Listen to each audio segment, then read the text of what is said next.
Good afternoon. I would like to welcome you for our extraordinary hour of our Monday seminar. And most of all, I would like to welcome BIUTEE from Bar-Ilan University, who is known for his work in entailment and actually many other things. And among other things, he's also the president of the ACL. So welcome, and please, now it's yours. Thanks. Okay. Thanks, Jan. Thank you for inviting us. So the talk today will be, as the title suggests, on the topic. My area of research falls under what I like to refer as applied semantics. So it's really trying to build computational tools, applications that involve some semantic processing, some semantic inference mostly, but do it kind of in an applied-oriented way, in a way that would yield components, modules, systems that can be used in actual applications that are relevant for which semantics is relevant. And within that general goal, the framework within which we have been working for the last probably 6 years now is what we call textual entailment. Of course, I'll talk about it along the talk, which is a certain way to approach applied semantics in general, applied inference in particular. And I think that kind of the general message is that currently the state of the art, the common practice in semantic processing is still lacking. The semantics field doesn't work that well as of today. And I would suggest that the textual entailment framework, the textual entailment way of looking at this space, may be a way to get a breakthrough in this area. So that's the general idea. So before starting to talk about semantics, just to get a perspective, I want to have a look at how we actually work in computational linguistics or in natural language processing in other areas. So for instance, we have a basic course, we study about morphology, languages, levels of language, so we have morphology and syntax and semantics. So let's see what we have in morphology and syntax. Obviously, in NLP applications, we need some morphological processing. So typically what we can do is just pick something that I call here a morphological engine, namely a morphological analyzer, which has clear input and output, and basically would do the morphological processing for us. And as we know, morphological processing is complex, maybe not so much in English, but definitely in other languages, in Czech as well, in Hebrew, my language as well. But the whole point of the way that the morphological processing area in computational linguistics evolved is to define a clear input and output, a clear task for morphological analysis, and encompassing, embedding all the various sub-phenomena that you need to investigate under morphological analyzers. So, I mean, Jan mentioned over lunch, he mentioned that in Czech you have certain kind of unique morphological phenomena for Czech, so you had to develop various kind of mechanisms to deal with them. But I'm sure that as part of the computational tool, everything was embedded under a morphological analyzer, right? I guess, Jan, that's how it ended up being integrated into a complete morphological analyzer that does also many other things. Okay? So we're kind of happy. I hope it's Czech beer, I'm not sure. Okay.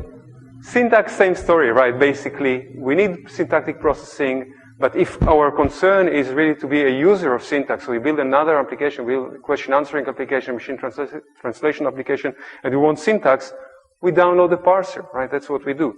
We rely on a community that develops parsers, and again, lots of things to deal with, but everything is embedded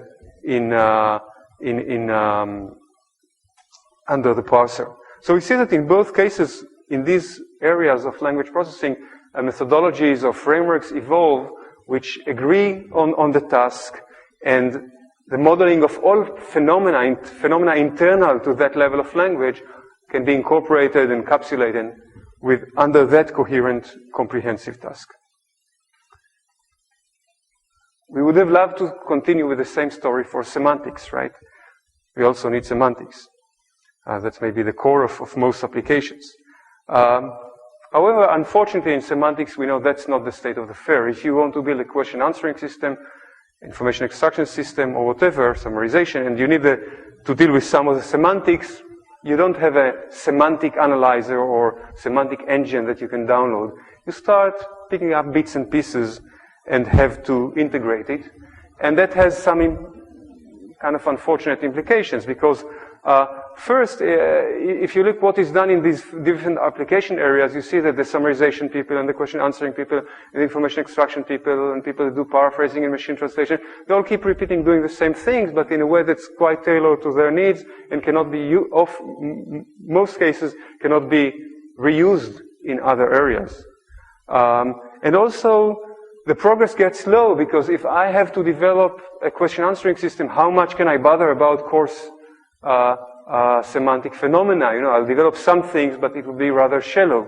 Versus someone who develops parsers, they do it regardless of the applications. They develop core parsing technologies. There's critical mass of researchers that focus on that, big community, and that's how we get progress. In semantics, that's not the case. Okay?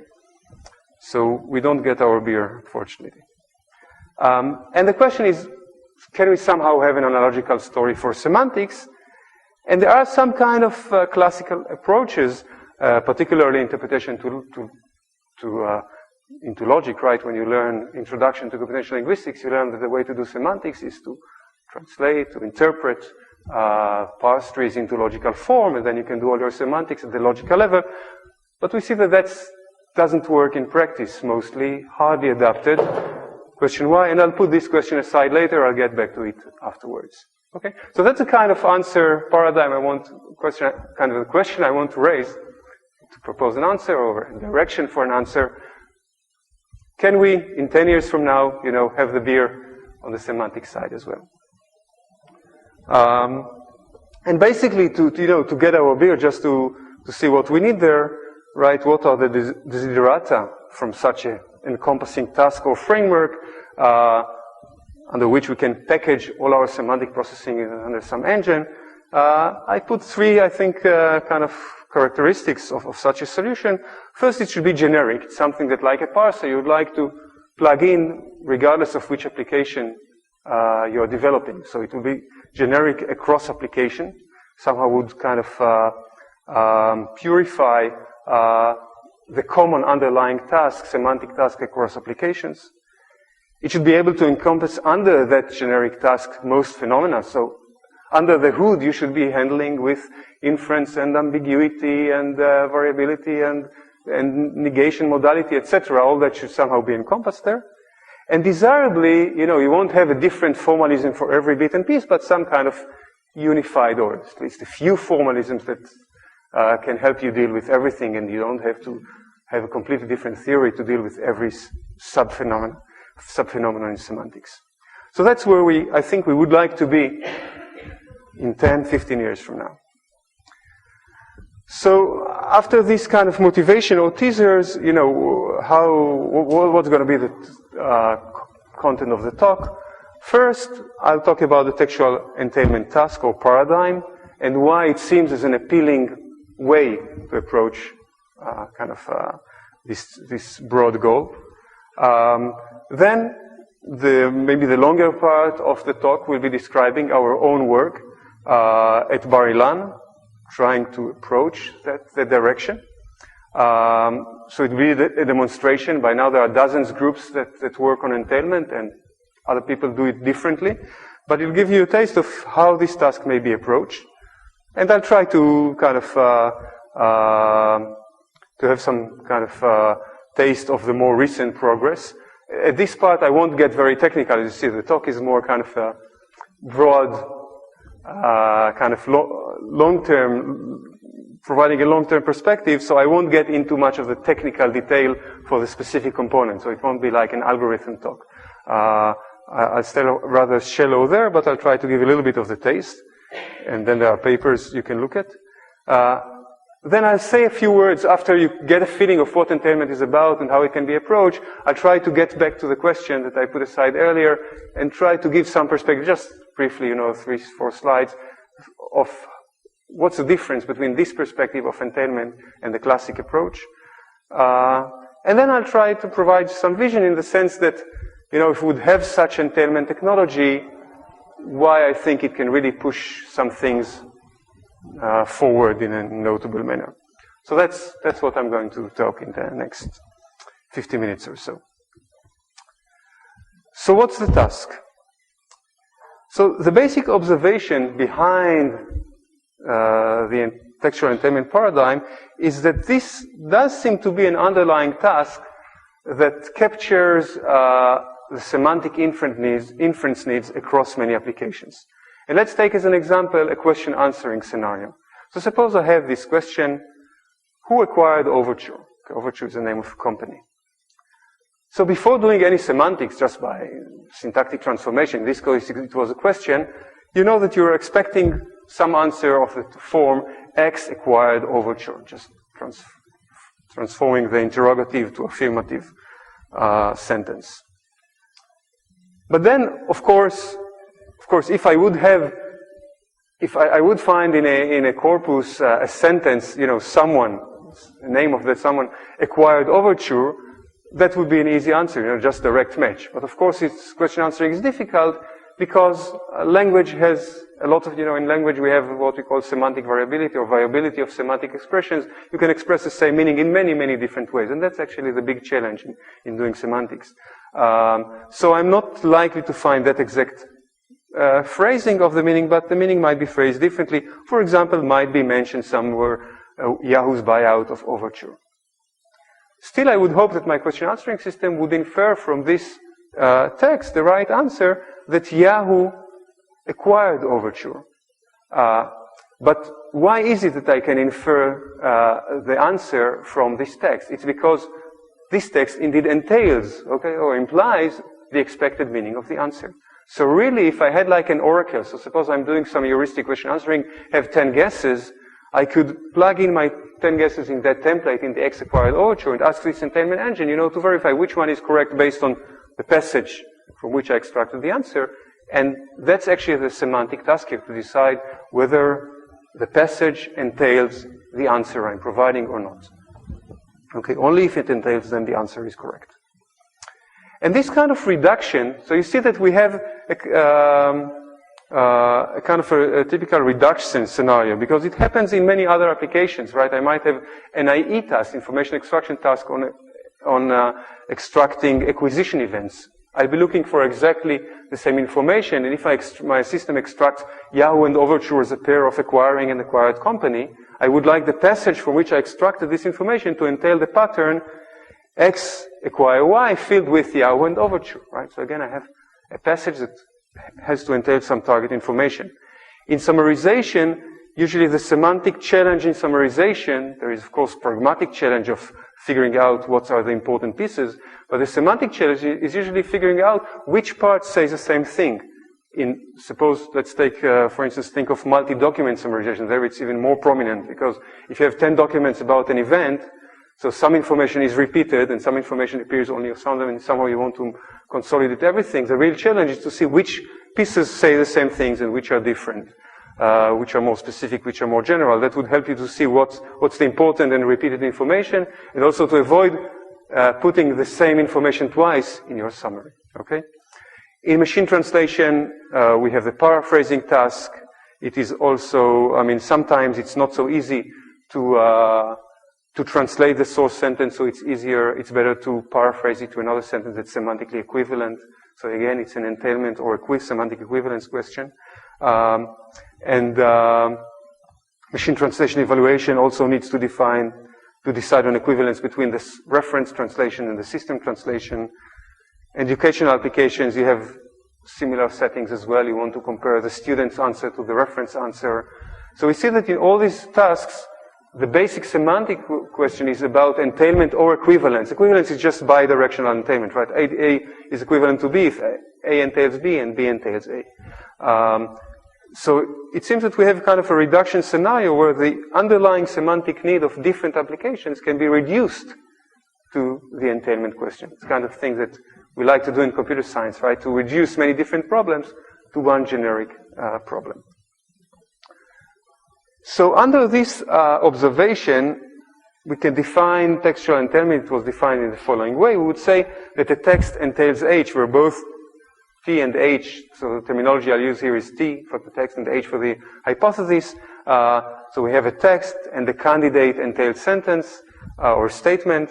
Both are textual. That's why we call it textual entailment, because both sides are represented as texts. And we would say that T entails H by resorting to human understanding of language. If humans would say that based on T, they can infer that H is true. And there is a most likely here, which kind of differs from the formal definition of entailment in logic and in formal semantics, because usually in applications you don't want things to be true in all possible worlds, but in most reasonable possible worlds. Okay? So this is quite typical operational definition for NLP tasks, right? We refer to human gold standards, and we also notice that we assume background knowledge here, because we would like our system to use some knowledge. You know, if someone visited Paris, you want to be able to infer that someone visited France, so there's some piece of knowledge that we assume, and we are expecting from our applications. So if there is an entailment engine to power our applications, that engine should be aware of the needed knowledge. So we have a task, and once you have a task, the next step is to evaluate, to develop, and you want to develop systems for the task. You need some data sets on which you can test your systems, the performance of your systems. So this came about through a series of challenges, benchmarks, that were organized under the Pascal Network of Excellence. It's a European Network of Excellence in the machine learning and its applications domain. And the idea there was to construct such pairs of text and hypotheses, where systems would have to say, in this pair entailment holds, in this pair entailment does not hold. And these texts were constructed based on the original application scenarios. So, for instance, look at the first example. The first example is taken from the output of an information extraction system that was faced with a task, a real system. So we really used the output of real systems that had to extract locations. So it had to extract instances of the X located in Y location, relationship. And that particular system extracted from the text on the top Washington and Normandy. So the system, the information extraction system, was thinking that Washington is located in Normandy. Of course, it's an error. So this means that the system assumed that the statement Washington is located in Normandy, the kind of the pattern of the task, is entailed by the original text. Of course, it's incorrect, which indicates that this extraction was wrong. If it would say Washington is located in the United States, it would have been correct. So we created such pairs, let annotators judge each pair whether there's entailment or not, and then these pairs were given to systems, to entailment systems, to see whether the entailment system can replicate the human judgment or not, just in the usual way. Yes? Two questions. One is the false, when there is no entailment, is there a third value for cannot tell? Yeah, right. So actually, the no entailment, and I won't get much into that. So in later challenges, this year, next week I'm going to the workshop of the 6th challenge. So it's all started 6 years ago. So in certain years, we had the task of the three-way classification. So basically, entails, contradicts, or unknown. Okay? Because that's a general case. The problem is that contradictions are quite rare, difficult to annotate it. So from a practical point of rolling out a benchmark, to do a benchmark, you don't just need a task, you need something that can be reasonably well annotated and evaluated, right? So in the last couple of years, this was not part of the benchmark. Yeah, so in the binary task, false and unknown, contradicts and unknown are collapsed. In the three-way task, they are distinguished. And there are data sets also for the three-way task. And the second question was related exactly to what you mentioned right now, and that's the inter agreement when developing the golden data. What is the it truly depends on the texts. But anyway, right. Could you give us a rough? So I don't have the exact data right now. I mean, basically, agreement levels on entailment judgment are quite reasonable, but especially if you allow inter-annotator consultation, because sometimes people just miss a certain meaning of a word or aspects like that.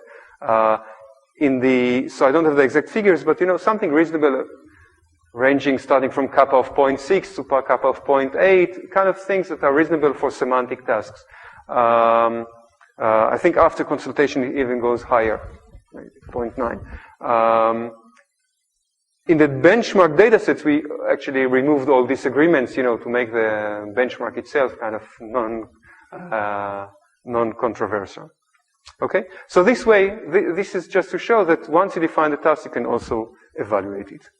And then we have this series of RTE challenges, which were very successful, and the current trend in setting them up is to try and set up the scenario, the creation of the pairs of text and hypothesis, more and more close to the application setting. So in the last couple of years, we have a scenario based on summarization, and this year we had a pilot task reflecting an information extraction setting, and which are other, so maybe I'll skip the middle one. Since the fourth RTE challenge, it was adopted by NIST. NIST is the American National Institute of Standards and Technology that organizes the most prominent benchmarks in language and other technologies.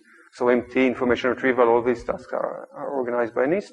And they now have TEC, which is the Text Analysis Conference, and RTE is one of the tracks in this conference. So the idea is to take other tasks there, like summarization and information extraction, and from their data to generate the RTE data. Okay? Okay. So we have a task that seems to answer an underlying need of application, and we have some initial evidence also that this seems to work. It's really initial. So the word initial here should still be taken, with a grain of salt. The usage should be taken with a grain of salt because it's initial results. But we have seen a series of works where people try to plug in their entailment components into applications and really gained improvement in their applications. But there's still a long way to go with this. Okay, so this sets up the task and motivates why it's important. Let me now show you or tell you how we approach it in our own system. And basically I have a group of students, and that's the focus. Developing this technology is the focus of our research. And as the title suggests, beyond the aesthetic aspects that we try to add to it, the idea, the approach we are taking is to use parse-trees as our basic, as our major representation level. So everything works over parse-trees. Okay? So this is as you can see, Ro'i Bar-Chaim, I just mentioned it, he was a PhD student of mine until he finished it about a year ago. He developed the core approach that we are using in his PhD thesis, the inference part. So I put here a nice slide that he put up, kind of trying to position our approach versus kind of classic approaches. So formal semanticists, this is a nice principled approach, but hard to get in practice. What we see as a result that much of the space in semantic processing, look at SemEval and, look at semantic sessions in ACL, it's a lot of scattered techniques. Many of them don't have profound theory behind them. And we are trying to and see whether you can try and formalize the practical aspects that people are taking. So the idea is to devise a proof system. It's not based on logic, but rather based on parse trees, but it is a proof system, which takes the parse trees themselves as a meaning representation, right? If you have Brutus is a man, okay, we know how to represent it in first order logic, but if you look at the parse tree of Brutus is a man, it's also a representation of the meaning of Brutus is a man, right? We usually take it for syntactic purposes, but you can also refer to it as representing the meaning, right? Each of us can read that parse tree and understand the meaning of the sentence. So that's the representation level. And then you have inference knowledge, which in this framework is represented as transformation rules over the parse trees. Okay? So if I buy something, means that I own it. I'll transfer the tree x by y to the tree x own y. And this allows for a quite unified inference mechanism with a clear semantics of generating new parse trees. Okay, so in analogy to logic proof, our propositions will be represented as parse trees. The inference rules will be transformations or generation operations that generate new trees, inferred trees. And the proof would be a sequence of such generated trees, where ideally we would hope that given a text, we'll be able, through a sequence of inference transformations or tree generations, to generate the tree of the target hypothesis. If we succeed, there's entailment. If we fail, then there isn't. Okay? So what's the basic way to represent inference knowledge? It's tree transformations. So basically, it's rules that have a left-hand side and the right-hand side. Each of them is a parse fragment. We use dependency representations in our work, but it's not a necessity. And each rule application would generate a new tree. For instance, here you see the passive to active rule, right? Usually if you have a sentence in passive form, you can infer the active form as well. So we'll have a rule that will transform the tree accordingly. Okay? There's some, and I'll talk in a minute for which kinds of rules we have. Because that's the key point, of course. There is a technical issue of alignment. So if a certain node has modifiers, and that nodes kind of get replaced by another node, you want to know where the modifiers should move.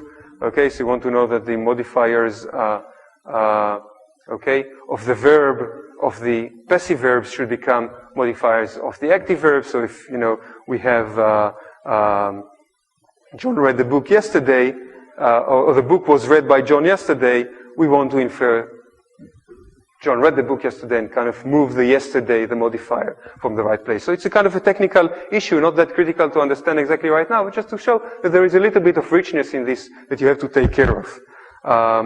You can also take care of coreferences, because coreferences actually mean that the same entity or concept appears across several sentences. Somehow you want to merge it also in inference.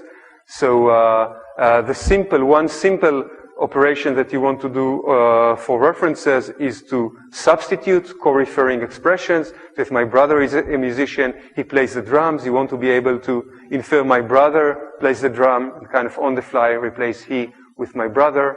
And in tomorrow's talk, Shachar Mirkin, who is visiting with me here, will talk much more about how inference references should be taken into account in semantic inference. Okay, but we can, in this framework, it is easy to accommodate that as well. The last type of rules I'll mention is annotation rules. So in this story, we are dealing with syntactic trees, but eventually we want to know whether a certain tree can be inferred as being true, given the text we started with. So we have to keep track of annotation of exactly the positive, negative, or unknown polarity of tree fragments, and we can annotate that as well. So if we have something like my brother never dances, we can have a rule that would annotate the dance with negative polarity, because the never implies negative polarity. Okay? So we see that, and then we would annotate it as a negative polarity. So this is just a brief sketch of most of the formalism. So the formalism is quite compact, not that many things to take care of. So it's actually not that complicated to build an inference mechanism that would apply these types of rules. But on the other hand, it's quite rich. So it can really cover a big range of inference phenomena. And of course, it's not it should be extended in the future, just like in semantic research. People extend the formalisms all the time, but it seems to be quite expressive. The compact formalisms can enable you to do a lot. And then this is just, I think the general idea is clear. So I'll just run it through. But through a sequence of transformations, we can see that McCain congratulated the elected President Barack Obama. From that, you can infer that the Democratic nominee won the elections, because you know that opposition enables you to infer the copula. So that would be a purely syntactic rule. This slide illustrates different types of rules. And these types of rules, we actually employ linguists that define them. All the generic syntactic-based, all generic inference rules that are based on syntactic structures, we try to encode these rules at certain refinement level. You can have rules that are specific to the semantics of lexical items, like one implies, if someone is elected, it implies that he won the election. It's specific to the word elect, but also some syntactic transformation is involved. And some inferences are purely lexical. You just have to replace one term with another. Okay, so they don't involve much structure around just the pure lexical inference. Okay, so by combining a bunch of such inferences, we can get quite powerful overall inferences. Okay. There is, now I'll go a bit quickly just to catch up a little bit with time.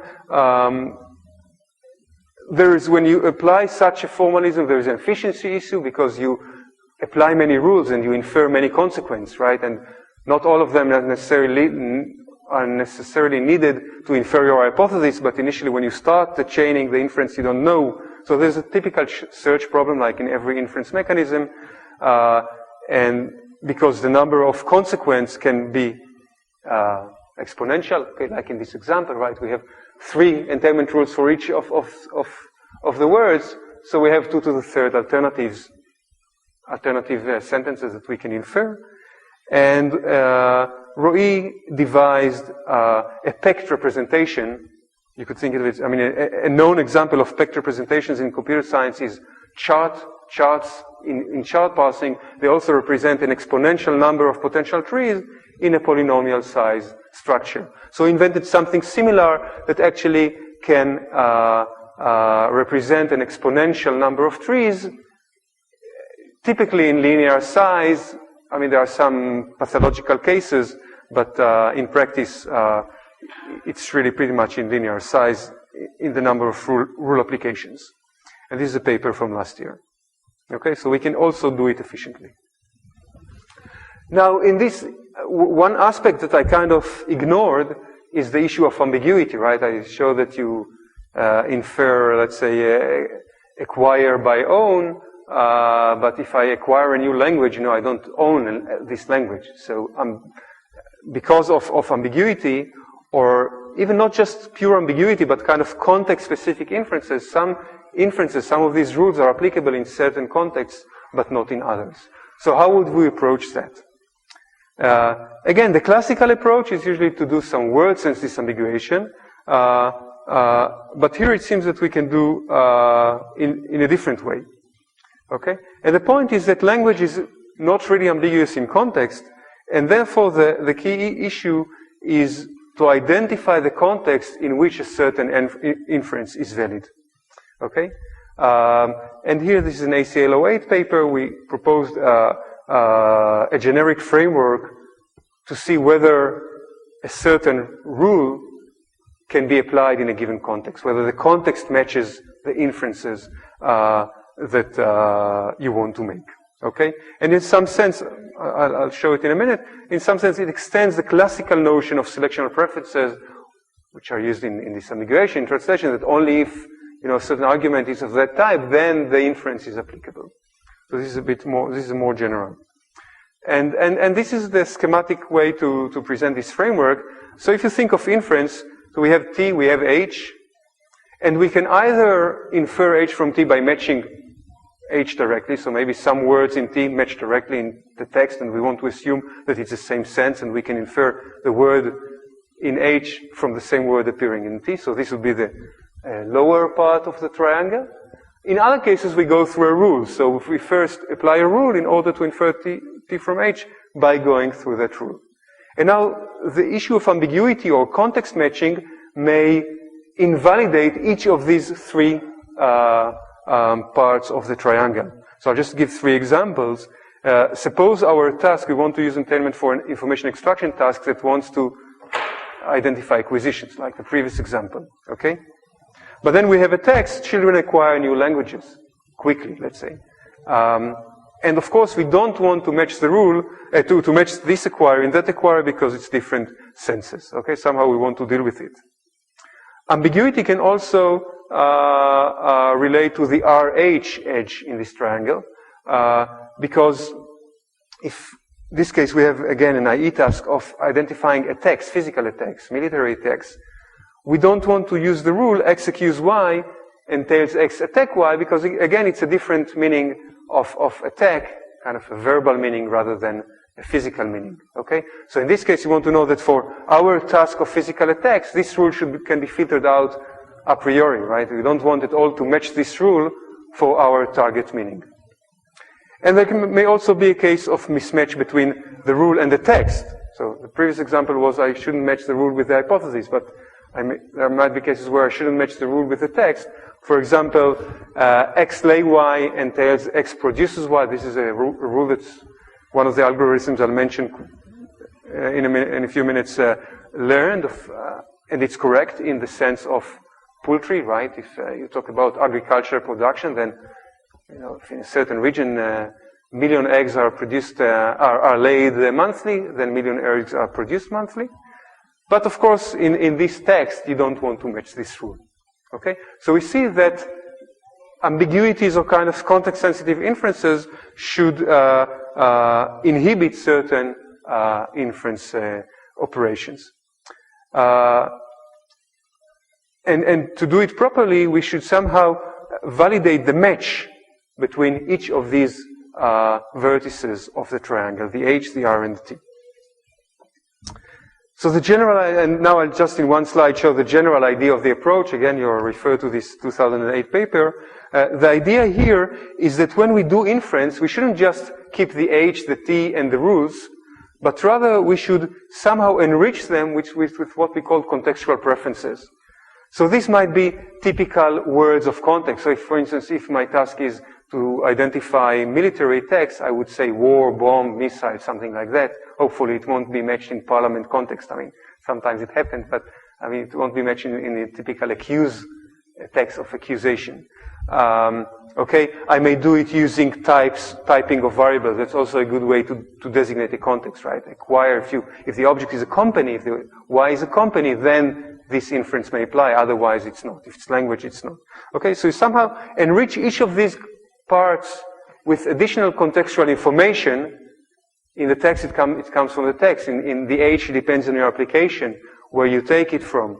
The rule, you may have some additional knowledge when learning the rule, when acquiring the rule, about the context in which the rule is applicable.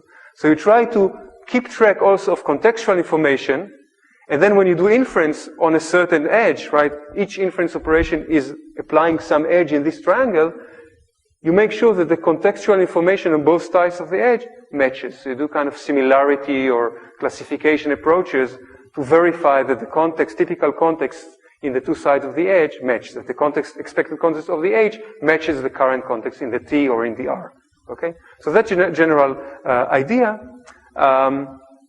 As the last bullet suggests. And the point here is that really you kind of circumvent, you avoid doing explicit sense annotation. We all know that in a sense-based approach to ambiguity or to context, there is a big problem of what's the right resolution of senses, what is the right set of senses to use, how to do it. You create a supervised task. Here, the explicit disambiguation is replaced by an implicit matching question. Okay, often it's much easier to match directly to aspects. So I know that these are the same sense, even though I cannot tell you which sense exactly it is. But to make inference, you just need to identify this matching. Okay, so this summarizes the overall architecture of the system. We first have some pre-processing that does the parsing and coreference, etc. Then the middle part is the major part that I described until now, that applies the rules. And then if we are lucky, we manage to generate H from T. But this would be ideal. I mean, the picture I present so far is idealistic in some sense, because in most cases, you don't have enough knowledge encoded as rules to really bridge between T and H. It will be difficult to explicitly generate H from the text. Some knowledge will be missing. So what all entailment systems do, all of them use some knowledge to bridge certain gaps between T and H, but then there is always some kind of heuristic, approximate matching phase, where you say, okay, this is the amount that I managed to match. Now I have some gaps. I didn't really manage to completely match H and T, or proof H from T. Now I have to judge whether the remaining gaps, the things that I didn't manage to show that they are entailed, if it's a big gap, I would guess that there is no entailment. If it's a small gap, I would guess that there is entailment. In our system, until last year, we were using a classification-based approach, which is also common in other systems. So you kind of generate various similarity features on the gap between what you manage to prove and H, and see which judges whether the gap is large or not. Okay, if there is a mismatch in polarity, then it's probably serious. If there's a mismatch in a function word, maybe it's not so serious. This kind of things. Now we're actually trying to revise that. We don't like this kind of simple feature-based approach, and we try to replace this with a more principled approach that would continue the generation. We'll try to get from T to H all the way, really explicitly generate H, but if it doesn't have the knowledge, it will have to gamble. If I have to match this word with this word, and I don't have a rule justifying it, maybe I can still use some heuristics like similarity, or see where else this other word is in the context, and make a guess how likely it is that there is entailment, even though I don't have exact knowledge that supports it. Okay? But this way, that's what we are doing in current work. We try to develop a framework that will let us do the whole principal proof process, explicit proof process of generating trees all the way, not just when it is supported by knowledge, by available entailment knowledge, but when you have to do it on the fly and kind of guess how likely your guess is to be true. So that's the architecture of the system. Now, in this architecture, in entailment inference in general, whichever way you do it, as you could see, probably the most critical component is the knowledge, right? You'll be able to infer an active from a passive if you have some knowledge that active and passive are semantically equivalent, or that buy and purchase are the same if you have that piece of knowledge coming from WordNet or from wherever. So this is really the kind of the million-dollar question in inference. Where do I get the knowledge to make all these inferences? And here, when you have a serious goal, there's no one way, a kind of a huge goal, there's no one way to approach, but you try to get some of the solution from all possible resources. So now in this part, in a few minutes, I'll try to give a taste of how we try to acquire this knowledge. Okay? So the first place to look, and everybody is using that, is to look at established lexicographic resources where people have already encoded some of that knowledge. So everybody uses WordNet, right? Synonyms entail each other. A hyponym entails its hyponym, right?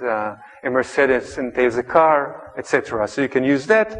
Even that, by the way, is not trivial. I think right now about a quarter of the systems try to use WordNet and don't manage to get an improvement. And so how to effectively use WordNet, as everybody is using WordNet, but actually there's no good established knowledge of how to use WordNet in inference. So everyone does it a bit differently. You can also use other resources. In last ACL, we had a paper about this was a master thesis of extracting entailment knowledge from FrameNet, for instance, and other resources can be used. So that's one place to start. Then, these kind of resources are knowledge resources that were built for computational linguistic purposes, right? The knowledge there is completely formalized. Then you can go to knowledge resources that specify knowledge, but in free text, in a way that's oriented for humans to use. Still, you can try and extract. So in this case, this is another master thesis of extracting rules from Wikipedia. 5 million rules were extracted in various levels of precision, ranging, let's say, from 0.7 to 0.9, depending on the type of extraction. There were different types of extractions, both from the text as well as from the links, some links, and using some of Wikipedia structure. And these are just examples of the kind of rules that were extracted in a certain customer service domain. This is NICE is a company. We're now having a joint project with them. It has somewhat a complementary nature to dictionaries like WordNet, right? Lexicographic resources will usually tell you information about common words in the language, while Wikipedia will tell you often domain-specific knowledge and a lot of knowledge about proper names. Then you can try statistical approaches. The most famous thing that people are trying is statistical distributional similarity. Everybody knows about the Lin similarity measure. This is example of output of most similar words for food using the Lin measure, which is probably the most widely used today. You can see that this measure is not really designed for entailments because it gives you some types of food, like meat or foodstuff or beverage, but it also gives you cohyponyms, right, like goods or textile. And that's pretty much because the measure is symmetric, and I'll get to that point in the next slide. So the precision is not that good. Still, it's very useful. This table summarizes particular a particular evaluation, so I won't get into this precise exact setting, but you could see, comparing WordNet and distributional similarity, that the precision of distributional similarity is much lower than the information in WordNet. However, the coverage is substantially higher, measured in recall here. And it just exemplifies the fact that there are many entailment relationships in the language between lexical terms that you don't necessarily have encoded in available resources. Okay, because often, in the food, most of these entailments you would find in WordNet, but if you look, for instance, I'll show an example in a minute, some entailments, many of them, of these lexical entailments do not appear in WordNet. The coverage of WordNet is limited, and this is a result that gets repeated in many, many evaluations. Now, for the precision, a major problem here is that entailment is a directional relation, while distributional similarity, most metrics are symmetric. So let's look at an example here. Suppose H is something about baby food. You want to know that pap, juice, and biscuits all entail food. Okay? But if your hypothesis includes biscuits, you don't want food to include biscuits. That's a more general term, right? So the entailment holds in one direction and not in the other. So somehow you would like to have a directional similarity measure, and this is an area where much less attention was given, while actually I think that's the more important thing to do, because most of our applications are actually directional by nature and are not symmetric. So what the basic idea in directional similarity is, rather than to look for, directional similarity is usually about overlaps of feature sets or vectors, right? You have a vector for food, a vector for biscuits, and to be similar by the Lin similarity measure, they will have to have a large intersection. However, if you're looking for entailment, the basic hypothesis that if biscuit entails food, then most features of biscuit, you'll find them also with food. Even just because food is often a reference for biscuit. And when you talk about food, sometimes you're talking specifically about biscuits in that discourse. So if you have biscuit and you hypothesize whether it entails food, whether it's tasty or you prepare it or it's high calorie, etc., all these kind of properties would also appear with food. But if you're looking the other way around, you'd find, because food is more general, you find many features of food, context of food, which you will not find for biscuit. So what you really want to know, whether the entailing features, the features of the entailing side are included in that of the entailed side, but not necessarily the other way around. So it's really more about inclusion rather than symmetric intersection.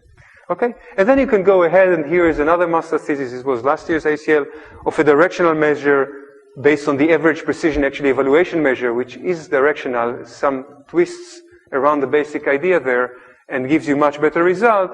Of course, in the slides you give the nice examples, but you can see that for the food, it much more takes really the more specific concepts as being similar to food, and very few of the others like medicine. Okay?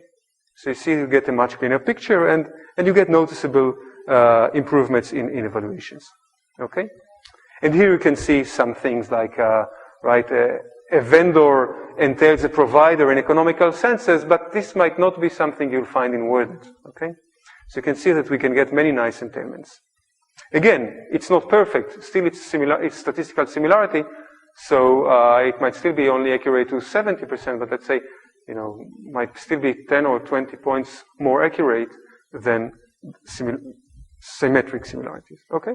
So you can try work about that. We can also apply other co-occurrence statistics, so we can apply various types of statistics. This is for more topical types of entailments that are also important. If someone is a colonel, then he's engaged in military activity. Okay. So altogether, we've seen that we have many different ways to try and pick our knowledge about, in these cases, lexical entailment, and we would like to bring it all together. This is current work, and the idea is to put all these entailments into a unified big graph where an edge, a node is a term, an edge is the entailment relation that we have learned, an entailment rule, and this way, hopefully, to be able to integrate knowledge coming from different resources. For instance, infer that congressman implies politics, even though there's no single resource that tells you that directly. So we can infer that. The problem is it introduces some noise. We have to keep it accurate. If you put everything together then start chaining things, very quickly things kind of get out of control and you get inaccurate stuff. So you want to do some graph reasoning about the reliability of this integration of knowledge. And this is something we're working again on currently, trying to develop some probabilistic framework to keep track of the reliability of integrated rules. Last part, I'll go over this one quickly. You also want to learn entailments for predicative templates like this one. If some of you are familiar with the resource of DIRT rules, it's an algorithm proposed some 8 years or 9 years ago, and there is some follow-up work. Again, there are ways to learn that. I don't want to run out of time, so I'll kind of skip a bit the techniques in a minute, but just to get a sense, again, there are many interesting entailments. I mean, this, for example, if you want to learn for the medical domain which medications prevent which diseases, you can see that there is a very rich way to express prevention, which we can learn using this type of algorithms. So these were all learned automatically. Again, statistical learning has limited accuracy, but if you clean it, even manually, you get high coverage. Okay? Then again, you can try put things together in a graph, and this is, I'll skip those slides. These few slides that I'm going to skip describe a work that tries to learn these graphs, and in this case, it's from the recent, this work is from last ACL by Jonathan Behrant, and the idea there is to apply some linear programming optimization over the whole graph structure. So you have some constraints, and you can devise some objective functions, probabilistic or score-based. Again, details, look at the papers. But there are interesting probabilistic ways to formalize these graph structures that enable you to see which kind of chaining you can keep are reliable and which are not. And somehow try to optimize, not just learn individual rule, but somehow try to optimize the whole structure of the entailment graphs, knowing that entailment is basically a transitive relation. Okay, the basic idea here that if A implies B and B implies C, then it should be also that A implies C or entails C. And if one of the edges doesn't work here, it's an indication that maybe one of them is incorrect. Okay, while if everything is consistent, then you can imply also the transitive chain. All this is formalized in some kind of graph formalism. Okay, so that's the basic idea, to learn a global structure, not just local rules. Okay, so this summarizes, I would say, the space of entailments. I described our specific work, but many similar things, are investigated by other groups, because it basically encompasses the applied methods by which people approach entailment. Basically, you need to have a lot of knowledge about entailment relationships in the language, and you need some mechanisms that would integrate all these pieces of knowledge and would do the inference. But I hope that this description gave a sense that this, there's a way to approach this task, I mean, in an applied manner. So now I'd like to get back and just compare between this paradigm and the classic semantic approaches. So here I have just a few kind of visual slides. So I think what characterizes classical approaches to semantics is that the assumption that doing semantic processing of language means take the text, the language input, and translate it to some formal extrinsic language that you have invented, actually, right? Because people invent logics, people invent senses, right? They are not really in the language. But that's perceived to be the task, assuming that if you work with that formal representation that is extra linguistics, it'll be easier later, okay? That's the motivation, actually, if you think of it, right? Why should I do logic? Because somehow you assume that translating to logic and then doing all the work on the logical level is easier, right? So that's the assumption. We know that so far people didn't find it so easy, right? But that's the paradigm. So people keep thinking about semantic analysis, semantic processing as semantic analyzer. You have to translate it to some concept, some symbols, some language that you have invented, okay? Of course, the problem with this paradigm is that it's very difficult to agree what is the language to which you want to translate it and exactly how to work, and we know it is difficult. Entailment suggests another perspective. It suggests, okay, we know that there is some meaning, right, that we have in mind when we read language, but let's specify our task, the task on which we get tested, not as translating the language to something else, but rather identifying the entailment relationship between pieces of language. So it's actually a language mapping task, right? It's identifying whether there's a mapping between this text and this text, and it would say the mapping exists if the entailment relationship holds. But, right, from a kind of configurational perspective, entailment is an instance of a mapping between texts, right? So this means that in order to see whether you succeed in this task, you don't have to commit to any external representation, right? To do WSD, word sense estimation, you must have an agreed set of senses. So everybody is using WordNet. To do evaluations of logical interpretation to logic, you first have to agree which variant of logic you test yourself on. Of course, people hardly agree on that, so it's very difficult to make these evaluations. To do an entailment evaluation, you just need to take pairs of texts. I mean, the language itself is quite consensual, right? English is English. And then you can do annotations, and we've seen that it's possible to get reasonable agreements. And you become, I mean, the nice thing about it is that you become completely theory neutral, right? So, you have a unified task, but it does not depend on any theory or symbols or representation that you have invented. Okay, so in the general case, entailment means identifying this mapping versus the requirement to define interpretation as part of your task. Now, this doesn't mean that it excludes doing interpretation. I mean, if you believe that the right way to do entailment is through logic, you can still do it, right? So you will have your own logical representation. And to decide whether T entails H, both defined in a theory-neutral way, you're allowed to do your logical interpretation. But other people may not do it. Some people may use more direct methods.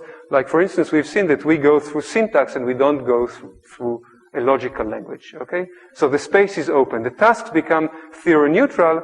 The means, the way to approach it becomes open. You can still use your own classical logical approach to do entailment. And a few systems, I would think that, a couple of systems, maybe 2, 3 systems out of dozens in the few years do use the logical representation. It's fine. Some of them are actually good systems, but you don't have to do it. And you're not tested on that, okay?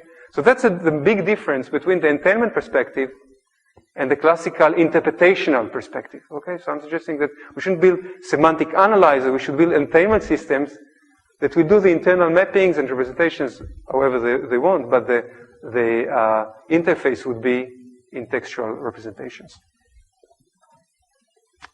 Okay, so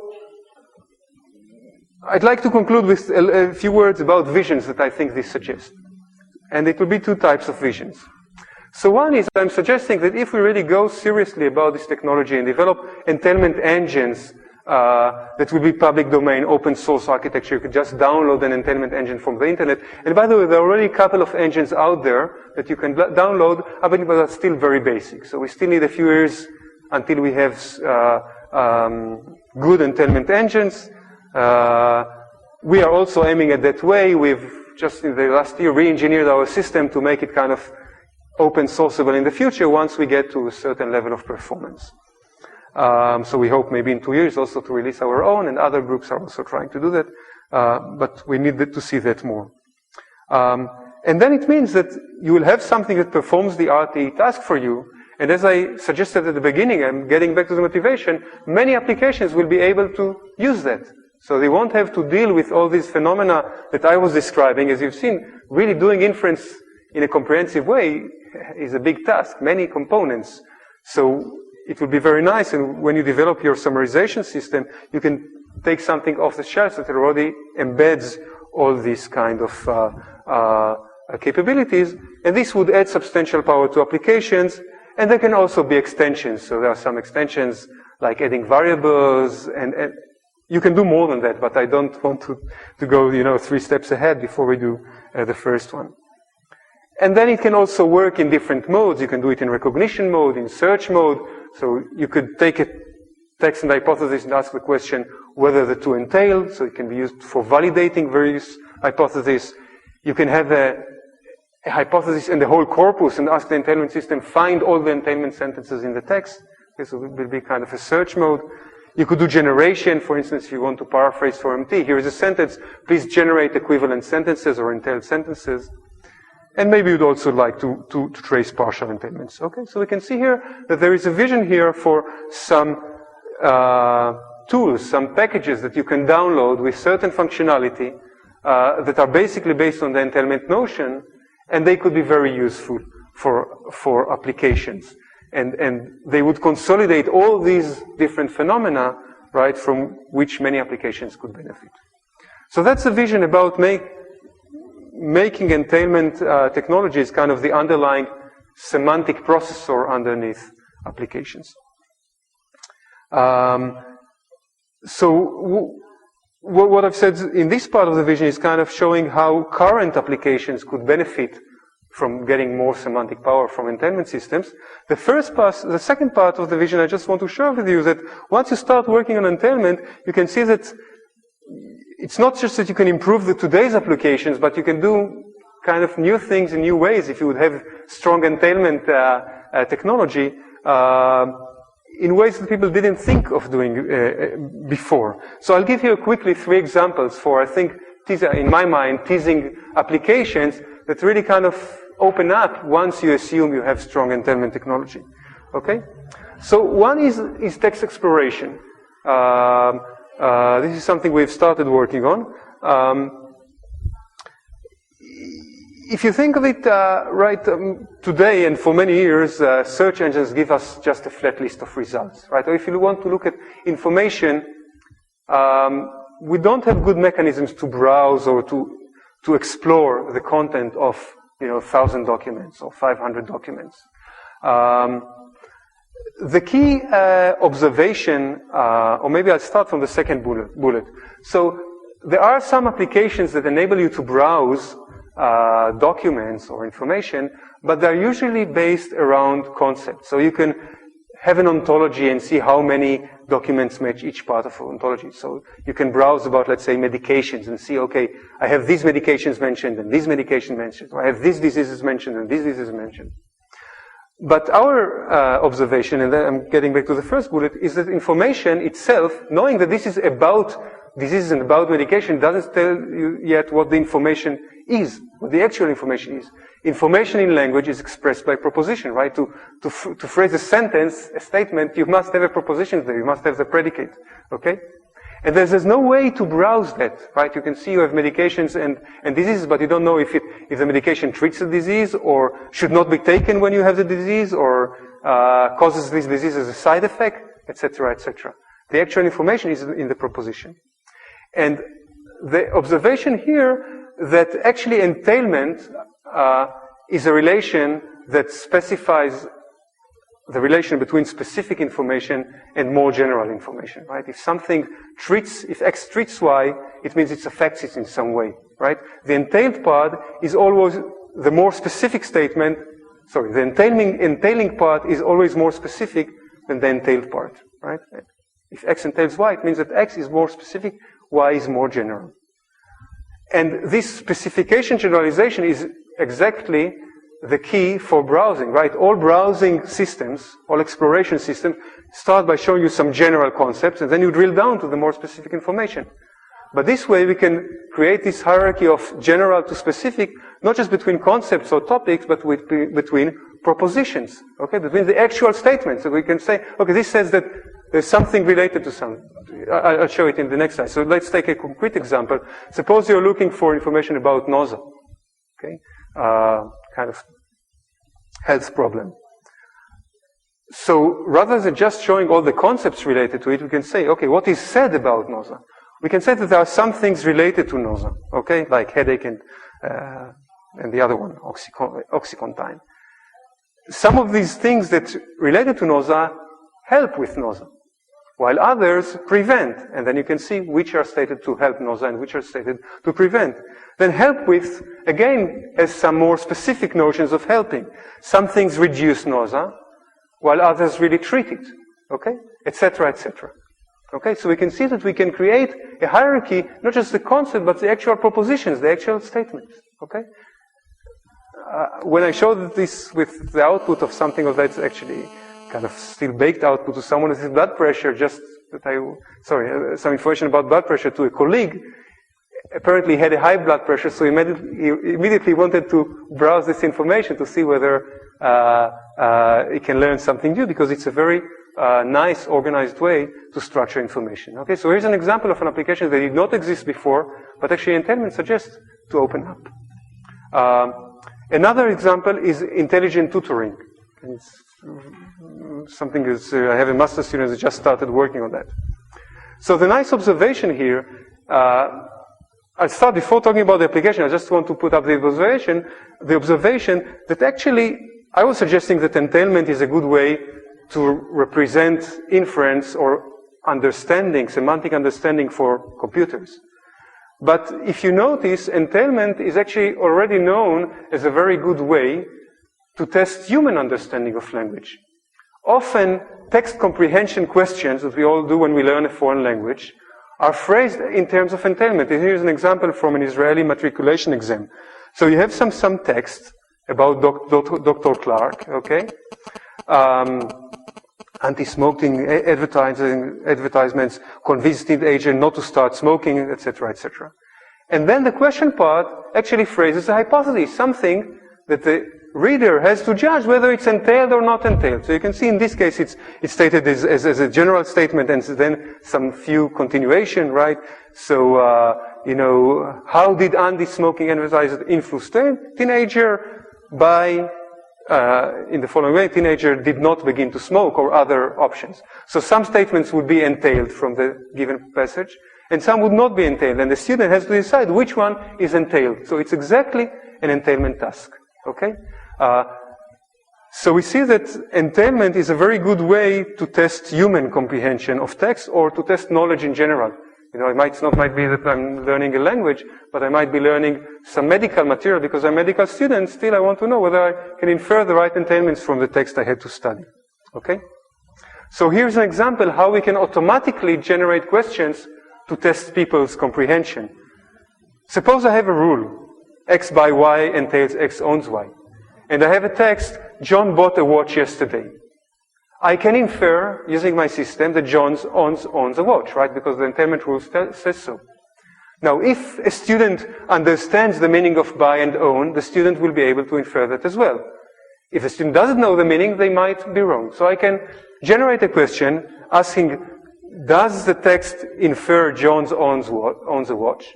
And in this case, the student would have to say yes. If the student would say yes, I know that the answer is correct. On the other hand, I can take some rules that I know are incorrect. For instance, X by Y doesn't imply X sells Y. Generate the same questions. If the student understands the meaning of these words, he or she will be able to say, no, does not entail. And this way I can actually test the understanding of the vocabulary by the student. Now, if we are certain about the validity of our entailment knowledge, we can predict the right answer. But even if we're not certain, even if our entailment technology is not perfect, we could still either generate automatically questions and let teachers validate them before giving them to the students, or we can actually give them to a group of students, especially if they have access to resources. So suppose you give it to 10 students, you can pretty well assume that the majority answer will be the correct one, especially if you do it in homework mode, like when you're not in the actual exam. I guess in an exam I would let the teacher verify the questions, the automatically generated questions, but when people study something, it's quite likely that the majority answer by the students will be the correct one, especially if they have access to reference material.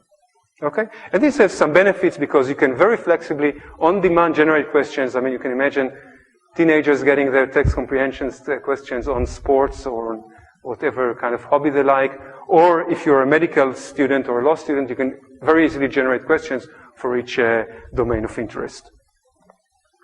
Now, the last teasing perspective on this potential is actually, so what I described so far is how we can open up a new application of automatic, flexible generation of text, of questions that will be used for tutoring.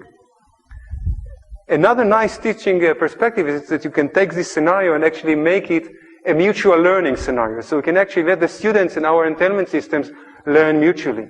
Because as I've showed before, we have various ways to learn entailment rules, but most of them are not perfect. So if you do corpus-based methods, you also learn incorrect rules. Sometimes we learn the rule X by Y entails XLY because they have this context similarity, and we erroneously learn this rule. So suppose we don't know a priori which rules are correct or incorrect. We can generate questions, see which take the majority answer, and those rules for which the majority answer was yes, we can now assume that they are correct. Those rules for which the majority answer was no, we can assume that it's incorrect if we trust the students went to the reference material and validated the question. And this way we generate questions for which we don't know the answer, we let the students answer the questions, and from their answer we learn whether the knowledge we had was correct or incorrect. Okay? So we can really have a nice vision here of machines and entailment systems learning the language together without any teacher. Okay? I kind of like it. And the very last one, actually, that relates to your question. I mentioned dialogue system, etc. I think in the natural language interface domain, where dialogue is one example, it's where people talk to machines, so or interact with machines. So in entailment, I was talking about the scenarios where both the input and the output were texts, right? Like translation, question answering. The input out are all textual. But in natural language interfaces, on one hand, you have textual input. On the other hand, usually you have a formal language of the agent, of the dialogue system, of SQL query to extract information from database or whatever. Okay, that's what we have in natural language.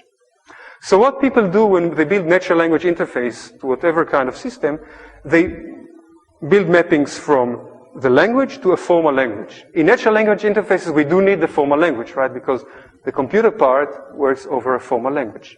So we need that. So they do some kind of mapping, some kind of interpretation. That's a must in interfaces to computers. But the key challenge here is to overcome natural language variability. You have your dialogue system to book a flight ticket. So you expect what would be a certain range of sentences said by the customer, and you know how to map those. But the problem is that if the customer says something a bit differently, you get out of track. So the potential of entailment here that, okay, let's keep developing systems as we did before, but actually for each formal input that I'm expecting, let's just phrase one way to say it in natural language. This I have to do. But rather than having the dialogue system developer handle all the possible variability in which sentences can said, use an entailment engine where people focused on really covering the whole richness of language variability and map the user input to this one way which you know how to interpret. And this way we decouple. We let the natural language interface people really work on the logic of the interface, of the interaction, of the dialogue, while the problem of covering all the different ways in which that information could be said is delegated to the semantic part, because this really is covered by the entailment space. Okay. So again, I think, especially in natural language interfaces, it's promising because people that develop question answering system, they largely develop entailment technology by themselves. Right? Question answering is just one way of entailment. That's what they focus on. While people that develop natural language interfaces, they have a lot to worry about the dialogue, about the agent. I mean, there's a lot of logic they have to deal with. They don't have time to rebuild semantic inference about equivalence and entailment. So I think there it can really give a boost, this kind of decoupling. So these are 3 examples of the 3 things that in the 6 years I'm doing entailment kind of came up into my mind. You know, maybe there are 10 more things that we haven't thought about it, but maybe when we have entailment technology, you know, we'll open up our minds to additional things we can do. So the takeouts, I stole some time from the discussion time, you know. Takeout, I'm suggesting that it's time to think about these things.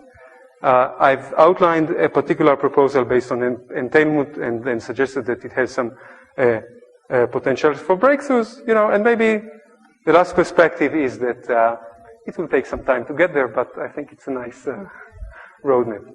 Thanks.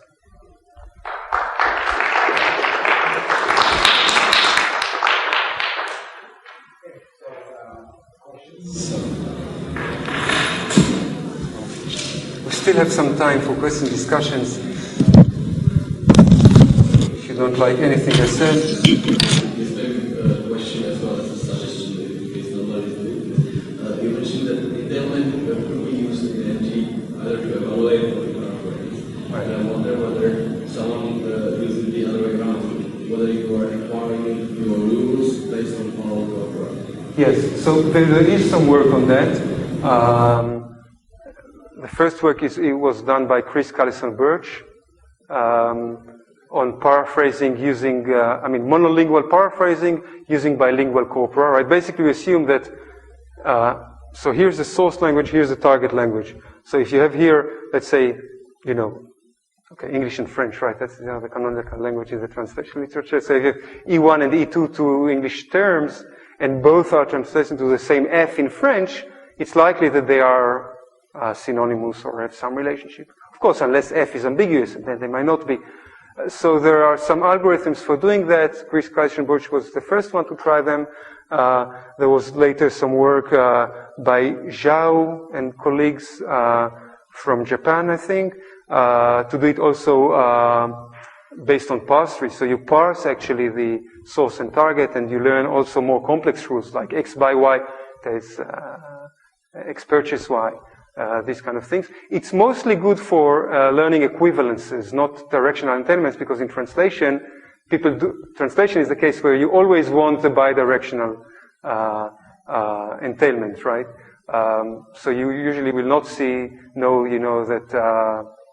that an ostrich is a bird, that you usually won't get from translation. But there is work on that I can give you, so references if you want further.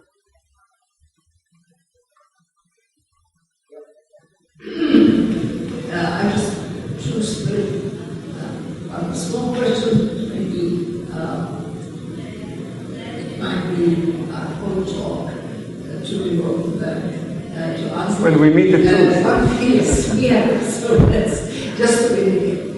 One thing is that, especially in the first part of your talk, you spoke about the entailments made on parse-trees.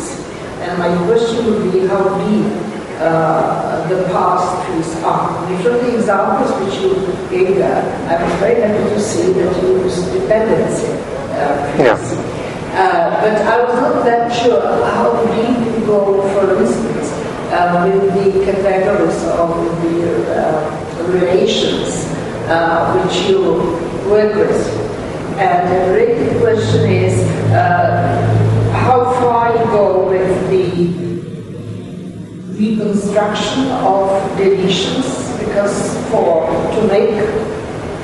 to have a parse-tree and to be able to have an entailment made on that parse-tree, you certainly would have to reconstruct some items which are not on the surface. Like in relative clauses, for instance. I mean, these kind of things.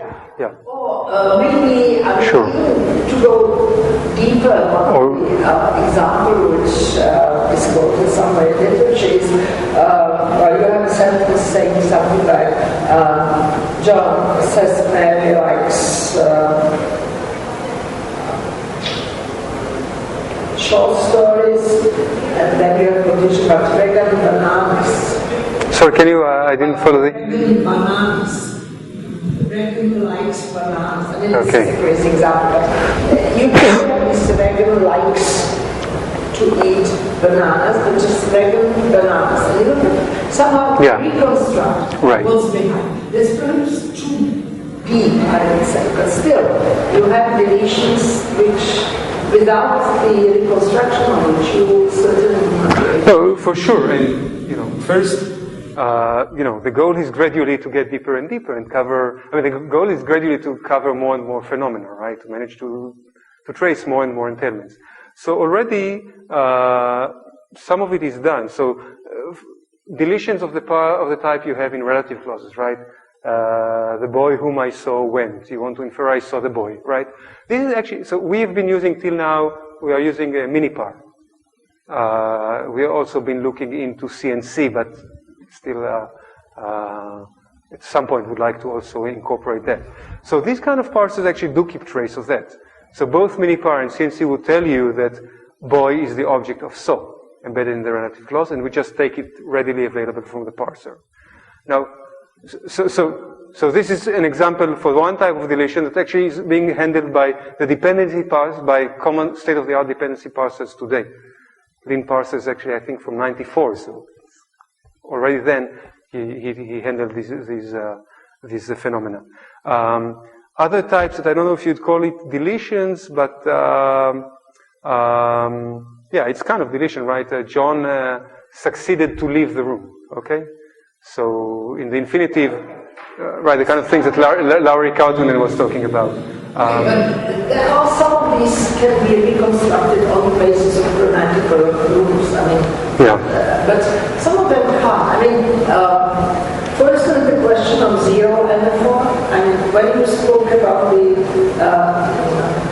correspondence relations, there are cases where it's usually called zero and form. And we go, I mean, and we will see that on our private dependency treatment, we go so far as to reconstruct these cases. So in a way, we don't have too many problems with zero and form. But I can imagine if you don't go that far, that deep, you may have... No, definitely, and Shaha will elaborate much more tomorrow on the various issues of anaphora and bridging relations.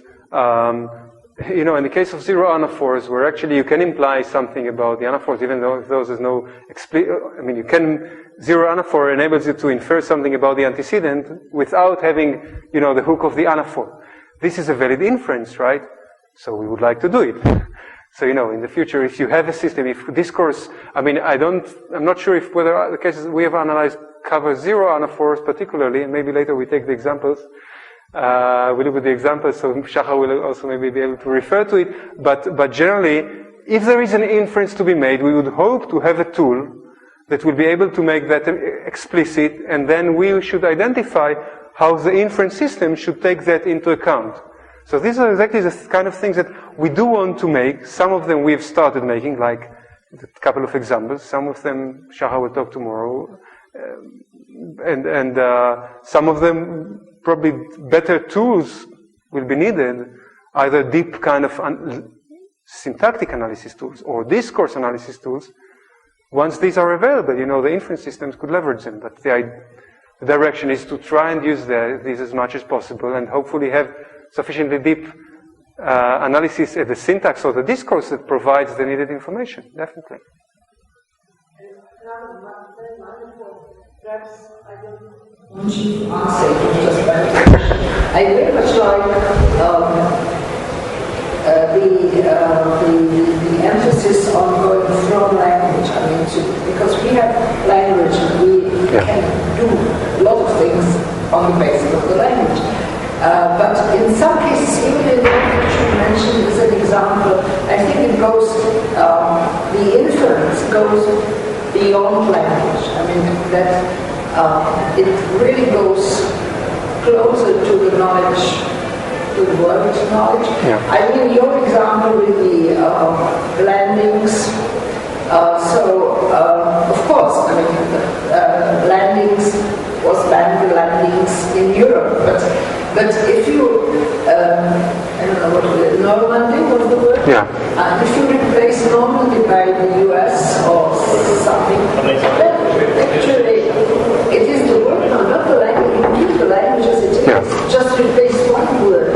And is the word language, I think is the word knowledge, which makes you say that this is a bad inference, rather than the knowledge of the language. Right. No. The knowledge, as I said, I said it right at the beginning, that we do assume extra-linguistic, world knowledge. I mean, we need background knowledge both about the world and about the language. The point is more an issue of representation. We also represent this extra-linguistic knowledge in language terms. So, for instance, knowing, that location, you can just represent it by, substituting, or you don't kind of produce explicit symbols for that particular location, but you just keep track of the relationships between the language expressions. So we do represent extra world knowledge, but we represent it by using linguistic terms in these cases. So the knowledge is definitely needed. I mean, your question, I thought you were leading it in another direction. Definitely in some cases, also the inference, it won't suffice, it won't suffice, or at least won't be efficient or effective to represent the inference knowledge by linguistic representations. I mean, typical examples would be like temporal or spatial inferences, right? There probably you would like to have some extra linguistic mathematical model, but still you could make the interface through the entailment framework. So you would like somehow to infer that, I'll meet him,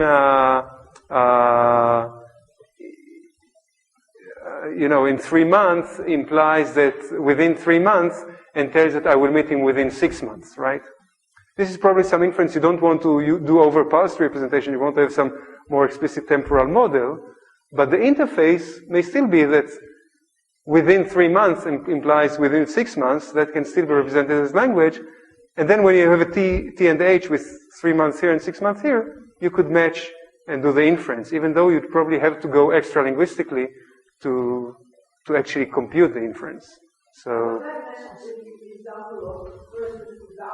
The attachment, where you have this ambiguity, Yeah. to attention key, and then, you cannot both.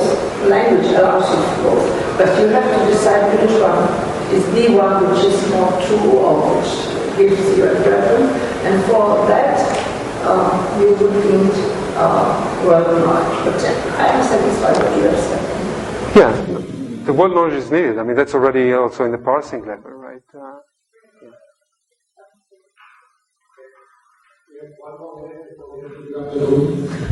Yes. The textual entailment is quite a complex issue, and I'm not sure I can handle a question on a general level. So if you allow me to, I will use an example. Sure. Manager of our system, Jan mentioned to you. We were kind of making people talk about their lives, and the system was designed to capture only some information. People were born, they died, they moved, they married, and so on. Okay. And my question would be: so, would you, if you relate texts to hypotheses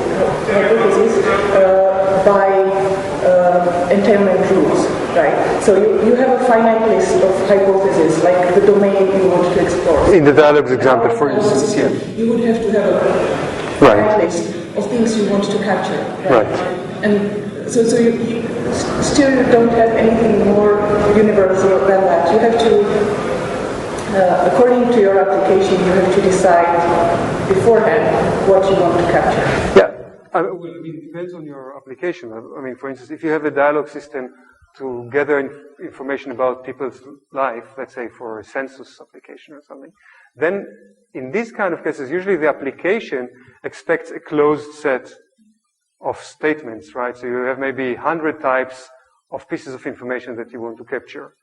Okay, so in this case, and then to capture various. Right, and then if there's, yeah. So maybe I will have maybe I will have 100 templates. You know, I was born in X, right? I studied for Y years, because these are fields. So for each of these facts, you can have one prototypical way of saying it, and then the user said something, right? And it doesn't match exactly your, pre-expected templates, but you could try to see whether it entails this one or this one, right? We were trying to capture all the possible wordings, but it was exactly what you were talking about. Instead of having a machine that would do it separately from us, we were capturing the wordings. Right? You were trying to do all these wordings. So by doing this, so we tried to make the trees as generic as possible to match as much as possible. But this was exactly, when doing that, you were actually doing some entailment technology, right? Basically, you wanted to know that this statement entails this one. By the way, here it's entailment, it's not just equivalence, because maybe something more specific was said, and you still want to infer your target meaning. But we can also, by the way, we are here also tomorrow, so we can also schedule some time. I think we are not scheduled to meet. Anyone wants to come? We have some free time also, so I, for instance, would be happy to hear a little bit about the dialogue systems, and so we can schedule a meeting for some time tomorrow. Okay. Me too. Thank you again. Okay, thank you.